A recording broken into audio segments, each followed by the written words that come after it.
Okay, so this is the last talk in presence of this week. After this, we're gonna have a Zoom talk, but now we are very happy to have Zhen Bi talking about measurement prepared quantum critical states. All right. Thank you very much for the introduction. I'm Zhen Bi from Penn State University, and I should thank the organizer for putting up this wonderful workshop and this conference, and really enjoy a lot of the talks. So today my talk will be a little bit different from the talks you have been hearing for the past few days. And I hope that, you know, since it's the last in-person talk of this week, it could be entertaining for many of you.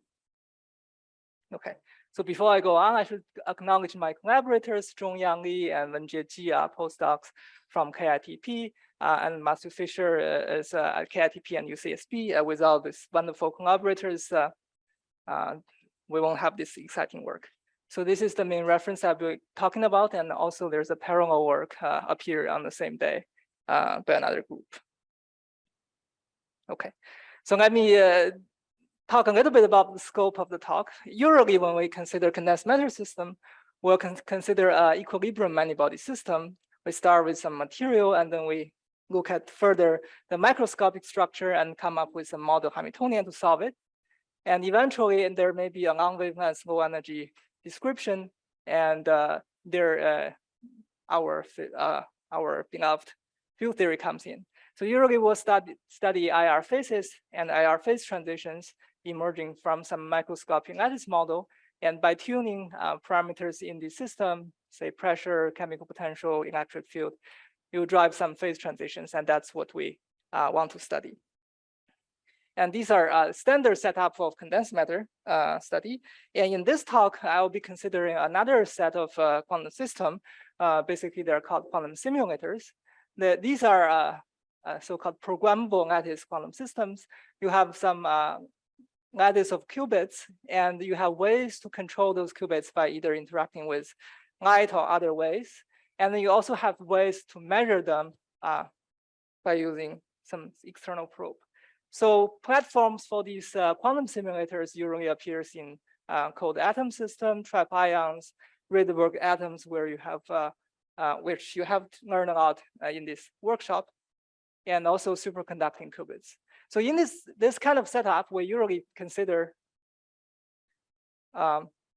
situation like this. You have a programmable quantum lattice model, and then you evolve it with some controlled unitaries, and then at occasions you may do some measurements and to detect the properties of your quantum system. So really we have a situation where you have a unitary evolution combines with quantum measurements. So that's going to be the topic of today's talk. And you may ask, what can we do with these quantum simulators? And traditionally, quantum simulators are made to simulating quantum Hamiltonians. So these very hard Hamiltonians, Hubbard models, frustrated spin models, people were hoping to use these quantum simulators to get the ground states of information of these very hard many-body Hamiltonians. And there's another emerging field which study the quantum dynamics with unitaries and measurements. So these are a very nice review of a particular type of random unitaries combined with measurements. In this kind of setup, you can imagine this is a quantum system that's evolving with some Hamiltonian, and then occasionally interact with the environment. So we have some measurements randomly placed in time slice. And in this kind of setup, people find very interesting phase transitions, where by tuning the rate of measurements, you essentially get two regimes of the behavior of scaling of entanglement entropy. One regime, you have a linear, you have a volume law entanglement entropy regime, and the other regime, we have a area law entanglement entropy. And in between, there is an interesting phase transition where you show logarithmic entanglement scaling, and supposed to be a phase transition, a dynamical phase transition in this setup. Yes. X-axis is the physical space, and then this is the time evolution. figure B. X-axis is so I'm not going to this is the size of the subsystem you're measuring, and then the vertical axis is the entanglement entropy of that subsystem. Okay, so these are very interesting directions, but today the main topic will be using this measurement, unitary class measurement, to prepare interesting quantum states. So that will be the topics of today. We're not going to talk about these two very interesting directions, but hopefully I will convince you that there are also interesting stories in this category.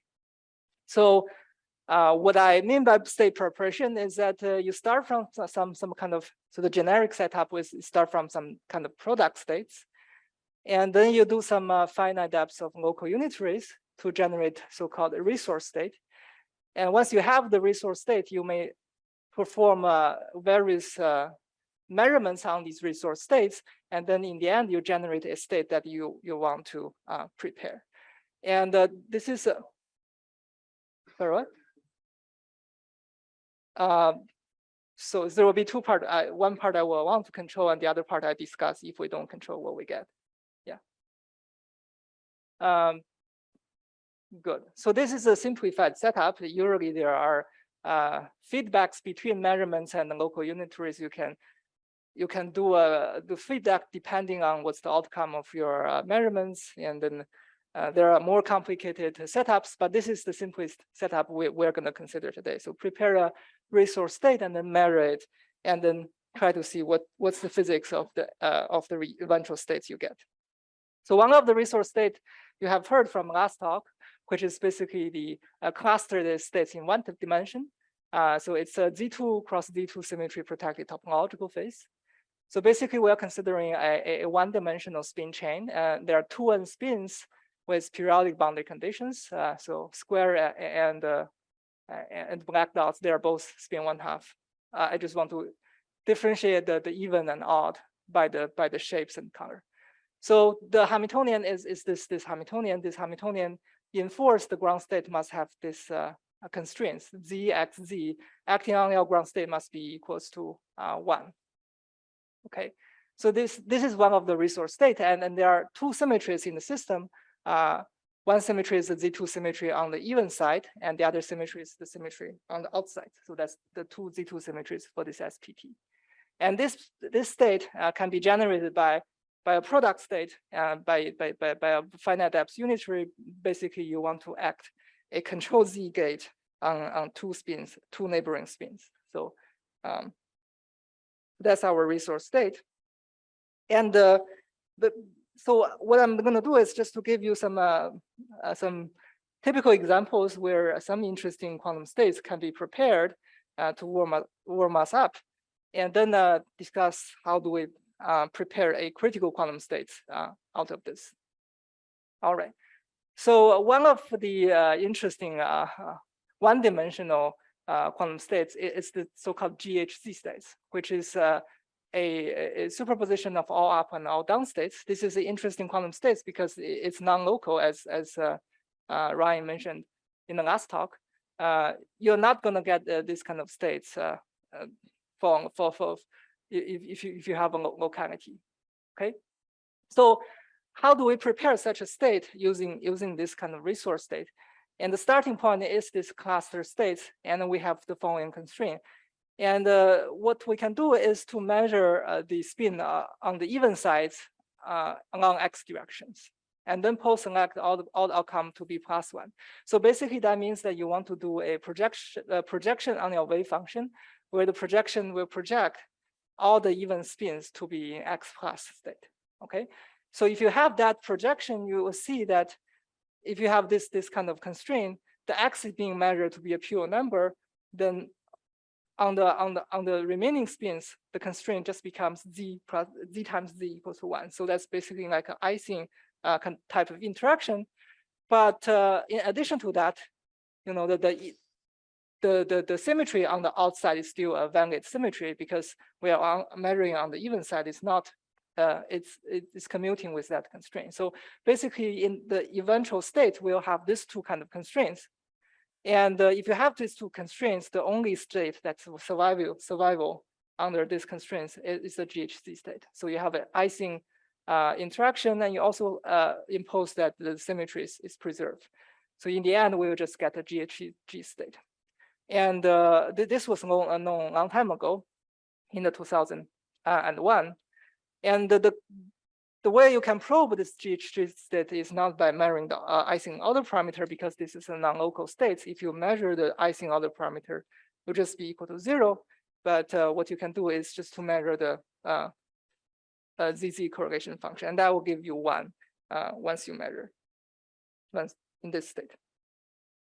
And going up to 2 dimension, we can consider a 2-dimensional generalization of the cluster states on the Lieb lattice. Basically, we have sites and edge degrees of freedom, and we have such a cluster state Hamiltonians. On each vertex, you will have 4 z's surrounding an x, and on each bound, you have zxz and zxz. So all these terms will be commuting with each other, so they become a constraint in your ground state. And there are 2 symmetries in the system. One symmetry is the Z2 zero form symmetries, where you basically flip all the spins on the vertices. And there's a 1 form symmetry, which is you flip all the spins along a loop, along arbitrary loop in your system. So these 2 are symmetries which commutes with all the Hamiltonian terms, and they are basically equal to 1. We can do similar things by measuring the edges, postulating the +1 outcome. Then we get, so by measuring this vertex X operators, this will no longer be a constraint. So these 2 will be surviving, and they give you Ising constraints of the wave function. And also the vertex, the zero form symmetry is commuting with the projection. So that also survives. And then you essentially get a GHZ state in 2 dimension as well. So that's very simple, just commute, very simple quantum mechanics will tell you that by measuring the cluster states, you essentially generate this non-local GHZ state. Yes. Yeah, we threw in maybe more than half, but yeah, it depends on the dimension, but yeah, great. Wonderful. And then there are some other interesting states we can generate with this 2D cluster states. Before we measure the edges, now if we consider measuring the vertices, we essentially will generate constraints like this, because once you measure this X, it becomes a classical variable, and it generates 4Z pocket, 4Z product along a star to be equal to 1. And when you measure this vertex X, it doesn't change this 1 form symmetry constraints. Basically, you also have a product of X along any loop on the links will be equal to 1. So with those 2 constraints, you'll see this will be a ground state of a toric code topological order on the 2D square lattice. Okay. All right. So these are just some examples where you can prepare really interesting quantum states by preparing a cluster states and then doing measurements on subset of the spins and then look at the other subset. So I have some remarks. So unitaries plus measurements actually are more powerful than just unitaries, which is reasonable. So if you only have unitaries, it is said that topological orders cannot be connected by local unitaries unless the unitary is very deep, as big as the system size. But with unitary plus measurements, we can reach these interesting long-range entangled state. Okay, and you may observe that you're doing this cluster entanglement and then measure the spins. It's equivalent to do a Permus linear duality on one set of spins, right? Basically, the GHZ state and the toric code is basically do a Z2 gauging of one of the Z2 symmetries, and you will get either GHG or the toric code topological order. So that's an interesting connection. And recently, this scheme of unitary plus measurement has been generalized to realize a lot of non-abelian topological order And these are the references you can look into. So there has been many development in these state preparations using these unitaries plus measurements. So I hope that this provides enough motivation that in these setups, we can prepare a lot of exotic quantum states in quantum simulators. And the topics of today's talk is to consider whether we can prepare a kind of quantum critical states by using measurements and unitaries. And in the first part, I will consider we do post-selection. That means we look at specific outcomes of certain measurements. And then in the second part, we'll consider no post-selection. And I will introduce randomness. And this randomness actually, in the end, our model will map to a two-dimensional random bound Ising model along a specific solvable line, which I'll explain in detail later. So that will be the topic of today. So in order to drive a quantum critical point, what we want to do is to find two limits, right? So we have already in the 1D cluster state measurement case, we have find a case where you have a symmetry breaking state, which is a GHZ. Now we want to find another limit, and this trivial limit of the measurement is really easy to find. So start from the cluster state again. If we measure all the even site, not along x direction, but along z direction, what we find is that this commutator will only be commuting with that if x is on the outside and this two z's are on the even side. So by combining these two results, we'll have the constraint on the outcome of the states, which is the spin must pointing along x direction, right? So doing this simple exercise, we know that if we measure all the spin along z directions, we'll get a state which is basically a symmetric product states along x plus on each of the site. Okay, and in this state, because it's symmetric, if you measure the ZZ correlation function, it's basically 0. And the question is very natural. Since we have this two limit, along x direction, you have a symmetry breaking state. And along z direction, you have a symmetric state. What happens if you tune the angle? So to provide a little bit physical intuition, let's look at more carefully on the wave function of this 1D cluster state.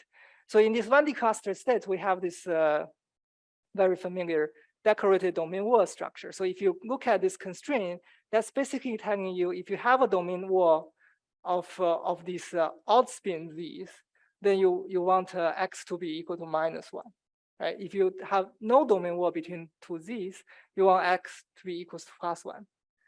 So the many-body wave function looks complicated, but there are interesting structure in it. So if there is no domain wall of the two outsides, then the middle even side will have a plus state. If there is a domain wall, then there's a minus state, and then you just superpose all the configurations that have the same, that obey the same rule, right? So that's the so-called decorated domain wall picture for an SPT state. And if you look at measuring x, if you measure the x operator on the even side, that's basically fixing a unique domain wall configuration. And that's picking up one domain wall configuration that's equivalent to a 0 temperature limit of classical Ising model, right? You're just picking up one of the configurations. But if you measure z operator on the even side, that will flip this x. That will provide fluctuations of this side. Or once you fluctuate the even side, the domain wall configuration will also be fluctuating because that's the built-in structure of your wave function. So basically measuring z operator on the even side, it will fluctuate all the configurations of domain walls, and that corresponds to a high temperature limit in the Ising model. So basically, we build up this intuition when you measure x, you go to a 0 temperature limit, and measure z, you go to a finite temperature limit in terms of the wave functions. Right. So indeed, we can do a more careful calculation, and I'm not going to explain this calculation. There's a tensor network representation of the cluster states, and if you do the measurements, if you do the measurement projection here and carefully work out what's the resulting wave function, what you find is the wave function can be written as a superposition of all domain world configurations, but with a thermal weight, with an amplitude that's proportional to a thermal weight. Okay, so that's the structure of the resulting wave function. Essentially, the amplitude of this wave function will be mapped to a Boltzmann weight of classical Ising model. And there is a correspondence between the temperature of that Ising model and the measurement angle. Okay, so by sweeping the angle, you're basically going between the 0 and infinite temperature limit. So that will answer our question, can we get a phase transition in one dimension? This is not possible because we know at any finite temperature, the Ising model will have no long-range order. Therefore, the ZZ correlation function will have exponential decay behavior, and the exponent, the correlation length will be related to the measurement angle.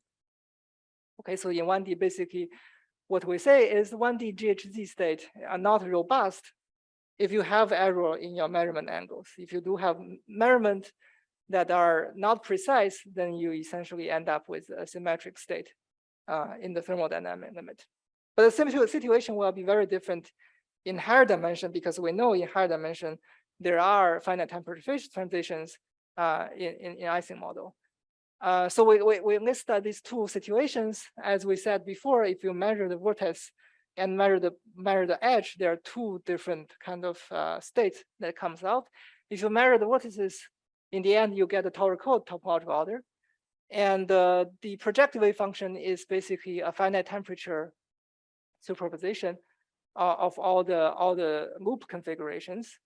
And we know that for 2D classical Ising model, there is no finite temperature transition. As long as you go to a finite temperature, there's no topological order. And more technical word is that the one-form symmetry will be restored at any finite theta. So that's a bad sign. So this kind of preparation for long-range entangled state in 2 dimension will be destroyed by this measurement angle error. But in the other case, if you measure the edge, that'll give you a classical Ising model at finite temperature, and that gives you a phase transition at a finite theta. Okay, so it's in the later case for a classical Ising model, we do get a transition, and the transition we know precisely. This is the transition temperature. It's exactly solvable, and then we can translate that into the angle of the measurement. So basically, the spontaneous symmetry breaking phase, signified by the GHZ state, they survive for a finite region and then becomes this symmetric state. And at a critical point, basically, if you calculate the ZZ correlation function, that be exactly mapped to the spin-spin correlation function in a thermal classical 2D Ising model. And then that will be giving you a parallel correlation function. So basically, you have this 2-dimensional state that we prepared. If you measure the spatial correlation function of these 2D states, that basically give you the 2D Ising model correlation function. So, and this obviously can be generalized into higher dimensions. You consider higher dimensional generalization of Lieb lattice, and then you measure the vortex, you measure the edges, you essentially get the same Ising model, thermal Ising model for the wave function, and that will give you a D-dimensional Ising CFT if you measure the correlation function. So that's a way to prepare this kind of critical states in these quantum simulators. Yeah.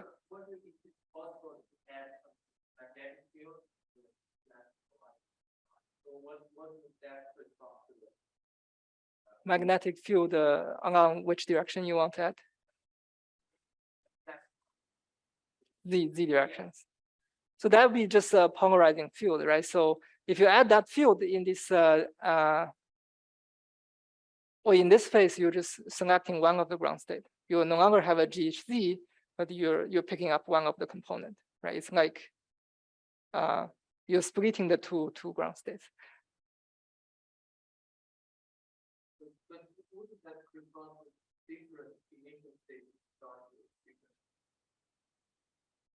I'm wondering if this first equation of E minus Z over to H, where this H and the different H. Okay, I see. So if I want to change this H, should I set the psi there? If you want to change the H, I think the way to change the H is basically by changing a different cluster state. You start from a different state, and then you end up with a different wave function that may have a different Hamiltonian. Okay. All right. Okay. So you see, this is quite different from the original, or not original, the Euro quantum critical point we studied. The Euro quantum critical point is you tune a parameter in the Hamiltonian, and then you get a gapless spectrum, and you get some kind of critical points. So this kind of preparation is basically only in space. So you have two-dimensional space, and the state you prepare is corresponding to a thermal transition of a 2D Ising model. Okay, so you're basically realizing a d-dimensional Ising CFT in the d-dimensional wave function once you swapping the theta. Okay, so you may ask, what if you want to come up with a parent Hamiltonian for this state? And turns out that there is a generic way to construct a parent Hamiltonian for such critical wave function, such that the wave function is the ground state.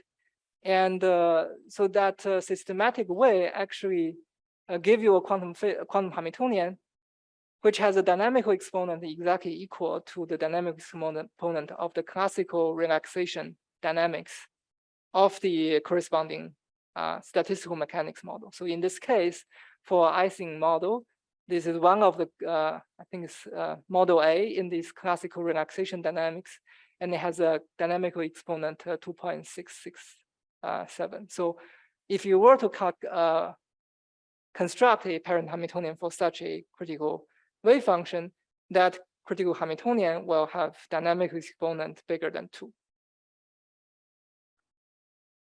All right. And in 3 dimensions, as I mentioned, there are generalizations. So if you consider three-dimensional Lieb lattice, by measuring the vortices, you get a 2-form Ising gauge theory, which still have no transition at finite temperature. By measuring the edges, you get 3-dimensional classical Ising model, which has a transition at finite theta. Okay, and then in 3 dimension, we also can explore a different kind of cluster states where you have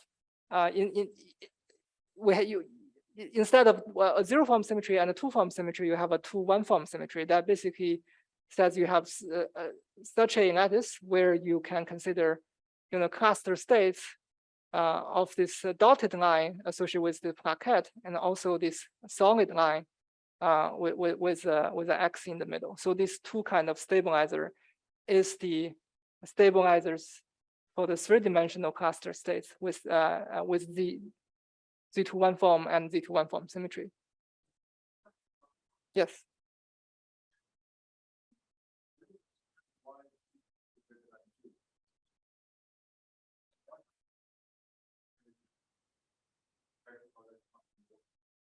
Okay, good. So I think there are some fundamental blocks to generate such a Hamiltonian. So for example, the wave function we have constructed here, they can all be constructed from this MPS representation. And I think this MPS representation have some fundamental limitation in representing a 2-dimensional CFT. So in particular, there will be universal scaling when you consider entanglement entropy of a 2-dimensional CFT.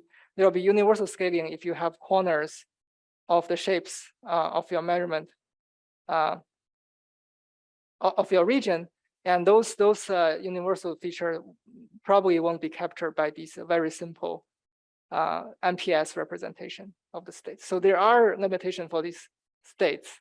That's why you cannot generate a quantum Hamiltonian which has dynamical exponent equal to 1.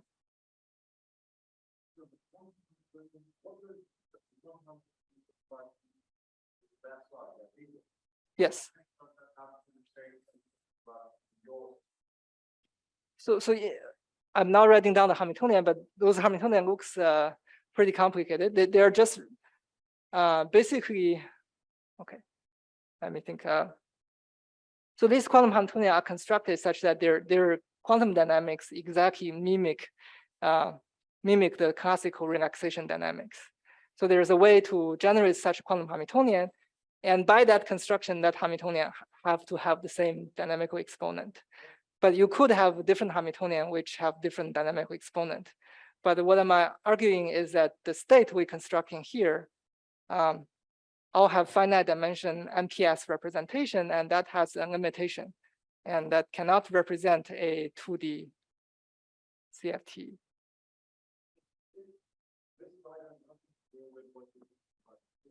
Yes. Yes. Yes, yes. This is a side comment. If you want to find the parent Hamiltonian, there's a way to find it, and the properties of that Hamiltonian is that their dynamic exponent is not equal to 1.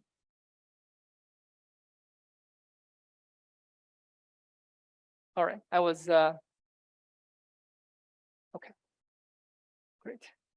So so there's another class of cluster state with this 2Z21 form symmetry. And in that situation, where the classical wave function, the wave function, quantum wave function after the projection actually mimic a 3-dimensional Ising gauge theory, and that has a finite temperature transition as well. So this set of cluster states actually can mimic the thermal transition of 3D Ising gauge theory. Okay, so this is a short pause. So the story we have so far is starting from some product states and do the cluster entangler and then do some measurements, and that is equivalent in our mapping to some imaginary time evolution by some Hamiltonian. And in the end, you get a wave function whose amplitude is mapped to a Boltzmann weight of a classical model. And we have the following summaries of the phase diagram for preparation of a GHC state. 1-dimensional doesn't work, but 2-dimensional higher does have a finite angle transition, and it is stable against small error. But the preparations for topological order is unstable even in 2 dimensions. And in 3 dimensions, we have this one form cluster states, which do realize a stable topological order in 3 dimensions. In the higher dimensions, you also get a finite angle critical points. All right. So all these stories so far has been with post-selection. So we look at the specific outcome of your measurements, and then just look at that specific trajectory of the outcome, and that can prepare some critical states. You may ask, that's very experimentally very costly, because you're selecting from exponentially many states only one of them. Okay, so the following we'll be considering: what if we don't look at a specific outcome, and what will be the result in that case if we tune the angle of the measurements? Okay. So let's focus on this specific case of a 2D Lieb lattice. We know there is a transition at finite theta, and let's consider a general measurements with outcome either +1 or -1. So we measure the spin on the edges along a specific angle theta, and that outcome we denoted by SE, and that could be +1 or -1. And after many rounds, we'll essentially get a density matrix where you have a probability distribution of the outcomes, and then you have the bra and Katz of that projective wave function. Okay, so we want to ask, what is the structure in this density matrix? Right? Is there any structure in this density matrix? So if we look at a specific outcome of the measurements, it turns out the mapping to the classical Ising model is still valid, but with a slight change. So basically, if you measure that bound with a +1 outcome, then the energy, so then the amplitude associated with that bound is a ferromagnetic Ising bound.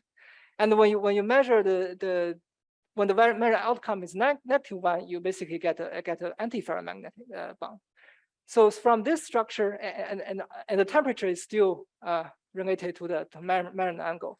So from this angle, that this is a specific outcome, it's still mapped to a thermal Boltzmann weight, but with some random bound that's determined by your measurement outcome. So it looks like a two-dimensional random bound Ising model.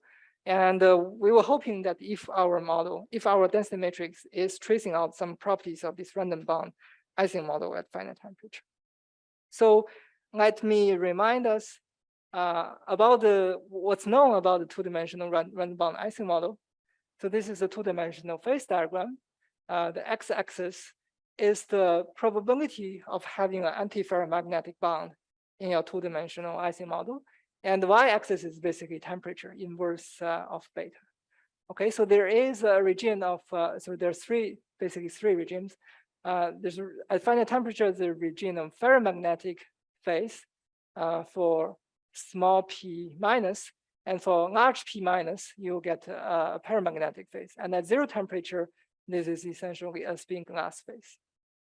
Okay, so basically that's, but the random bound Ising model have the following assumptions. Basically, the different bounds should be independent, and they are independent variables, and this p minus is just probability of having antiferromagnetic bounds.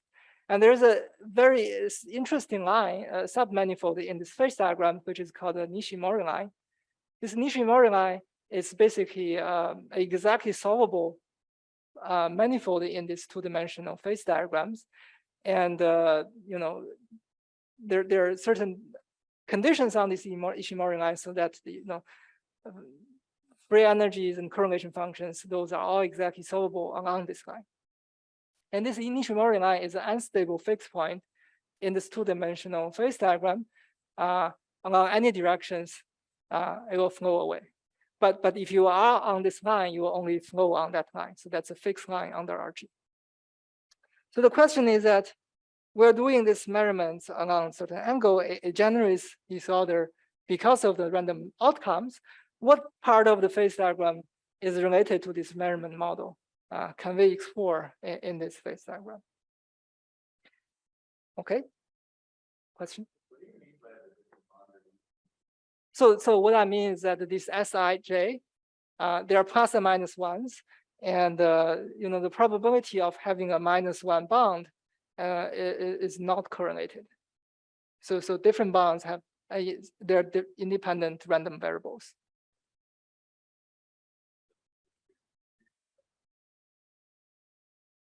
So basically you choose different ensemble of S's.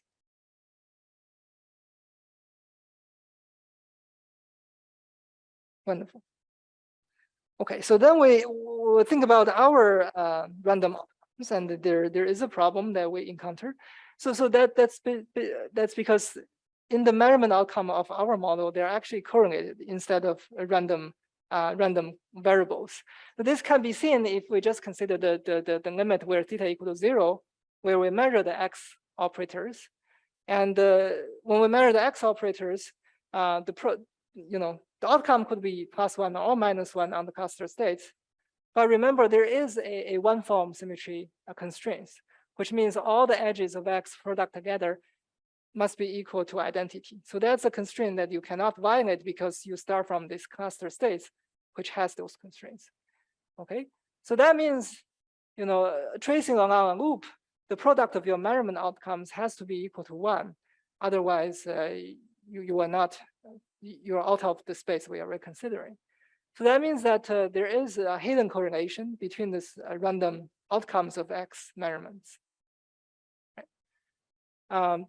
So our model, the random outcomes, although they appear random, but they're actually secretly correlated with each other because of this one-form symmetry constraints on the state. Okay, so S product equal to 1, what does it mean? So it means that you know, in this trivial limit of theta equal to 0, you know, if you think in terms of fluxes of S, they're actually frustration free. So if you measure the flux, meaning if you measure the product of S along certain plaquette, those plaquettes will also always have +1 outcomes. And that means there's no frustration in your random bound Ising model. Essentially, that means if you start from that random Ising model with that constraint, you can do a gauge transformation on each of the spins such that you can bring every bound into a ferromagnetic bound. Okay, so that's actually a very famous model called Matisse model. And so essentially in this random outcome, although it appears random, there's a hidden ferromagnetic order behind it. If you do the gauge transformation correctly, then you will find this ferromagnetic phase. Okay, so that poses a problem. For generic angle, so you can calculate the expectation value of the loop, and you will find that this loop expectation value is no longer 1, but cosine theta times the length of that loop. Okay, so that means it's not exactly 1, but still has some tendency of bigger than 0. So that means the measurement angle when you tune away from theta equal to 0, you introduce a level of frustration. So there will be loops where the product of S is equal to -1. There's a flux coming through that loop, and the level of the frustration is controlled by this angle theta. Okay. All right. So the question is, you know, can we relate our model to the random bound Ising model? And in the end, we actually find that there turns out to be a secret relation between these correlated randomness and the independent to the random bound Ising model. And the key is to realize the probability distribution for certain measurement outcome is actually gauge invariant. There's a gauge transformation. You can, if two configurations are related by a gauge transformation on the spins, they actually have the same probability. So probability distribution is gauge invariant, and we can show that by gauge transformation, the correlated distribution function actually can be mapped to the independent distribution function that we want. So this is a very simple derivation. You can show that the distribution, the probability distribution for certain measurement outcome will be a gauge invariant. If you do a gauge transformation to be another set of measurement outcome, this probability just equal to each other. Okay, and then what we find is that the correlated distribution function actually can be obtained by a random bound Ising model by doing a gauge symmetrization procedure. Basically, you start from the independent Ising bound variables, and then you sum over all the gauge equivalent classes, and then you will get this gauge symmetric version, and that gives you the same distribution as the correlated random outcomes. And in particular, you have, so we enable this random bound Ising model by 1 plus S cosine theta over 2. So that means that if you were to calculate gauge invariant quantities, for example, expectation of the loops will be a gauge invariant quantity because you know, all the gauge transformation will cancel with each other. If you calculate this expectation of loops, these two distribution function, the random bound Ising model and the correlated random distribution will give you the same expectation value. Okay, so now we have kind of find a connection with this phase diagram. Basically, we're scanning along this line. So basically, that's our random bound Ising model, which is also controlled by theta because theta controls the level of frustration, and then theta also controls the temperature. And it turns out these two relation give you the relation that's along this Nishimori line. So tuning the measurement angle, what turns out exactly mapping out the Nishimori line of the two-dimensional random bound Ising model. Okay, wonderful. Okay. So next we want to detect this order, right? So there are two phases. There's a ferromagnetic phase, and there's a paramagnetic phase. We want to devise, certain quantity that can be measured experimentally or numerically to detect these two orders. And it turns out the very first one you think about, the ferromagnetic susceptibility, which is measuring the Z correlation function in this model, doesn't really work. This will work if you are in a random bound Ising model, but our model is gauge equivalent to the random bound Ising model. But this quantity here is not gauge invariant because it involves two Z's, and if you do a gauge transformation, that will change sign, right? So this is not a gauge invariant quantity, and we will get identical 0 if you were to calculate this ferromagnetic susceptibility and to characterize these two phases. But as we said, in the zero angle case, there is a hidden order, and that hidden order can be teased out if you do some gauge transformation on these Merriam outcomes. If you, in this zeta equal to 0 model, we know that if you do a transformation, we can bring all the S's to be equal to 1, to be ferromagnetic. And then we calculate this correlation function. It will equals to a positive number, right? So there is a way, so there could be a way to tease out this hidden order by some post editing on your measurements. And that's what we call decoding the hidden order. Okay, so basically there is an algorithm that we can think of. That algorithm is basically post editing, meaning that you have some measurement outcome, and then you kind of gauge transform that outcome into a form that's equivalent to a random bound Ising model. So basically you do a round of measurements, you get some outcomes, S's on the edges, and then you also measure all the physical spins. So the gauge environment information in this set of measurements is basically the distribution of the frustrated plaquettes, right? Other things are not gauge invariant. You can gauge it away. So the flux configurations are the gauge invariant informations, and that's the thing they want to keep, right? And other things we can kind of wash it away by doing samplings. Basically, what we can do is to do a stochastic sampling of the measurement outcome condition on the same flux condition, same flux configurations, and we want the sampling follow a decoder's probability. In our case, will be the 2D random Ising model. So basically, what we do is to measure a set of bounds, and then we get a result of the flux configuration, right? And then we sample that same flux configuration, but with a random bound Ising model probability distribution, and then we calculate this this correlation function by multiplying the gauge transformation you need to take this this original configuration to the transformed configuration. Okay, so that's basically an analog of the zero angle gauge transformation. At 0 angle, we basically just transform all the S's to be equal to 1, and then you're done. You're having a ferromagnetic ordering. In this case, you are bringing this measurement outcome to a distribution that is the same as to the random bound Ising model. So by doing this post editing, what you can show is that this decoder correlation function, once you average over many rounds, it will be exactly equal to the 2D Ising model, 2D random bound Ising model, the susceptibility.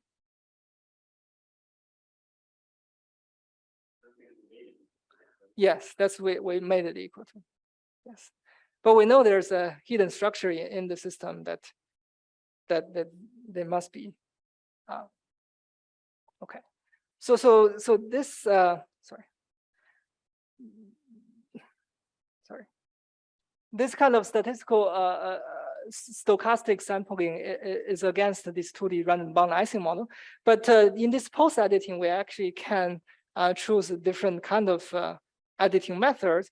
They may not correspond to the 2D random bound Ising model, but they also may tease out the hidden order more efficient. So this is what we call the fast decoder. So in the fast decoder, what we want to do is just to see the two phases, to see there's a hidden ferromagnetic phase or a paramagnetic phase. In that case, we can sample the outcome just by bringing it to the minimal configuration. By a minimal configuration, I mean a minimum number of -1 bond such that you matches the flux configurations. Okay, so that's a minimal decoding. So for every measurement outcome, you can find this minimal set of minus bound, and then you calculate the correlation function in that configuration. And that turns out to be numerically very fast.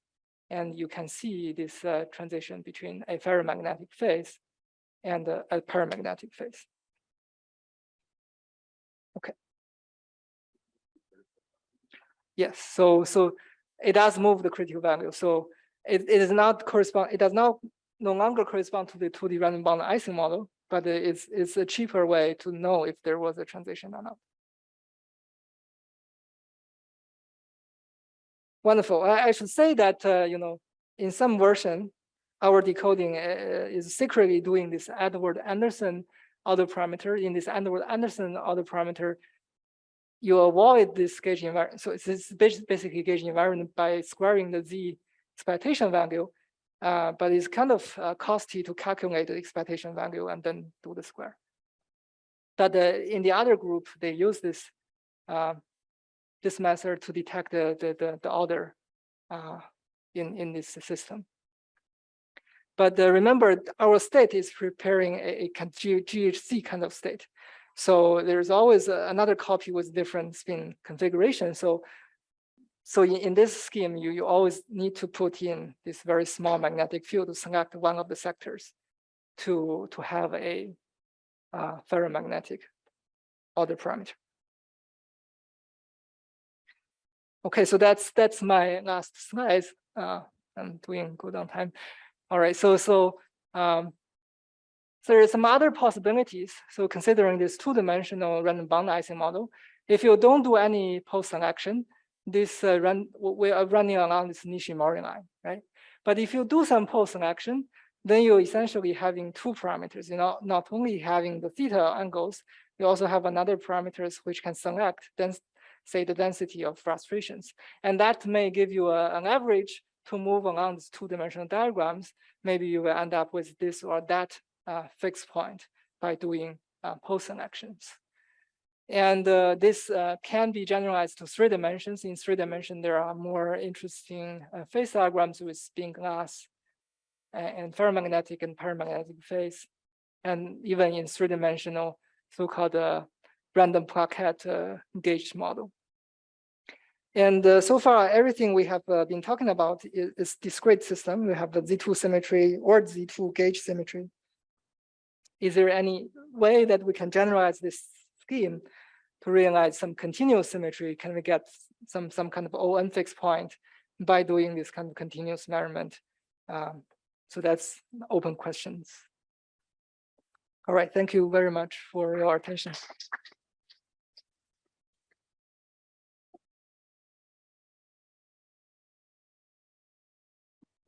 Yes.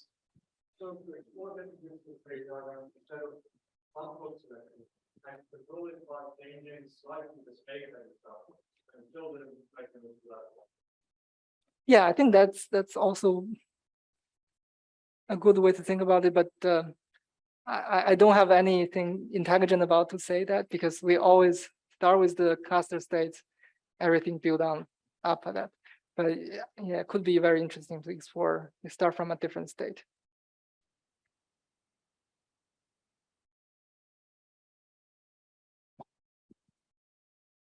Any other question? Wondering if you could start with a, let's say, a Z3 cluster state. Would that end up like, maybe it's related to Paul's model or something? Yeah, I think that's a natural guess. But there you have two because it's now Z3. Oh, I see. I don't know. I see. Yeah, I have not studied those models, but could be interesting to explore. There's another thing that could be maybe is to have some randomness in one direction and then put select based on what that measurement was in the other direction. That would give you a stripe Ising model. And that is completely different results. That will be random. I see. Yeah, very interesting. Thank you for the comment. Okay, let's thank Zhen again.